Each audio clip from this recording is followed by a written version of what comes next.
8 anni di reclusione per l'accusa di bancarotta fraudolenta. I giudici della seconda sezione penale del Tribunale di Agrigento hanno condannato l'imprenditore Giuseppe Burgio, 54 anni, originario di Porto Empedocle, accusato di aver fatto sparire somme per circa 50 milioni di euro dalle imprese del suo gruppo che operava nel settore della distribuzione alimentare.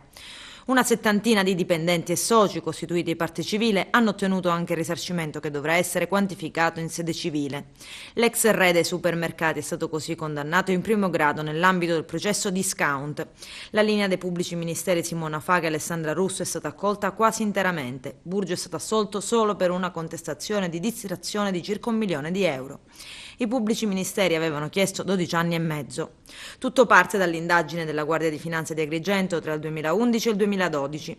Sono 4 le società coinvolte nella bancarotta: CDA SPA Gestal SRL, Ingros e GSB SRL, ma questo è solo il primo capitolo. Da delineare la compiacenza bancaria ed in particolare dell'Unicredit, che avrebbe permesso al gruppo imprenditoriale di continuare le proprie attività, ma questo fa parte di un altro filone dell'inchiesta dal nome Discount Bis, che contiene 32 indagati, tra cui molti funzionari di banca.